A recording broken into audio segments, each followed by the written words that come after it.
পাবনায় প্রতিশ্রুতির বাস্তবায়নে পরিবেশ বিপর্যয় রোধ ও তাঁত শিল্পে আধুনিক প্রযুক্তির ব্যবহার শীর্ষক স্মার্ট উপপ্রকল্পের অবহিতকরণ কর্মশালা অনুষ্ঠিত হয়েছে। বুধবার দুপুরে পাবনা টেক্সটাইল ইঞ্জিনিয়ারিং কলেজের সম্মেলন কক্ষে এ কর্মশালা অনুষ্ঠিত হয়।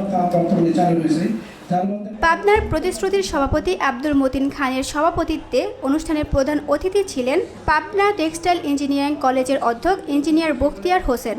বিশেষ অতিথি ছিলেন পরিবেশ অধিদপ্তর পাবনার সহকারী পরিচালক আব্দুল গফুর, পাবনা প্রতিশ্রুতির পরিচালক খন্দকার বোরহানুর হাসান। স্বাগত বক্তব্য দেন পাবনা প্রতিশ্রুতির পরিচালক এবং স্মার্ট প্রকল্পের ফোকাল পারসন মনির হোসেন। প্রকল্প ব্যবস্থাপক শামসুর রহমান প্রকল্পটির সারসংক্ষেপ পাওয়ার পয়েন্ট প্রেজেন্টেশনের মাধ্যমে উপস্থাপন করেন।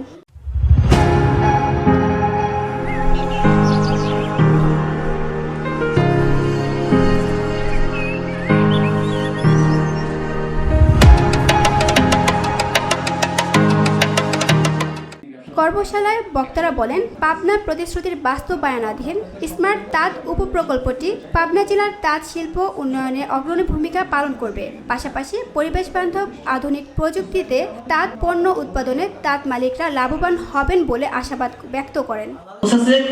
আপনার ফেব্রিকের যে কালারটা নিয়ে আসতেছেন এটা আপনার ঠিক রাখতে পারবেন। দিনব্যাপী এ কর্মশালা জলবায়ু পরিবর্তনের প্রভাব, পরিবেশ দূষণের কারণ ও প্রতিকার, তাঁতশিল্পে আধুনিক মেশিনের ব্যবহার ও বাস্তবায়ন সহ বিভিন্ন বিষয়ে বিস্তারিত আলোচনা করা হয়। পানি কোথায় গেল, লাতা কোথায় গেল খেয়াল করলেন না, 2 দিন পরে কিন্তু আর পারা যাবে না, আসলেই পারা যাবে না, এটা বাস্তব, এটা বুঝতে হবে। সে সময়টা দাঁড়িয়ে গেছে। কিন্তু এই যে যারা ডাইং নিয়ে কাজ করতেছে, ওই যে কর্মশালায় পাবনা বিশ্ববিদ্যালয়ের শিক্ষকবৃন্দ, তাঁত বোর্ডের লিয়াজো অফিসার, সাংবাদিক, বিভিন্ন এনজিওর প্রতিনিধি, স্থানীয় তাঁত উদ্যোক্তা সহ প্রকল্প কর্মকর্তারা উপস্থিত ছিলেন। এটা আমি কেমনে দিব? এটা আমাদের তাঁতিদের উপর আবার সরকার আর একটা স্মার্ট তাঁত উপপ্রকল্পটি পাবনা জেলার পাবনা সদর, আটঘরিয়া, সুজানগর ও সাঁথিয়া উপজেলার 800 জন তাঁত উদ্যোক্তাদের সম্পদ সাশ্রয়ী ও পরিচ্ছন্ন উৎপাদন বাস্তবায়নের লক্ষ্যে চলতি বছরের ফেব্রুয়ারি থেকে শুরু করে 2028 সালের 30 জুন পর্যন্ত চলবে।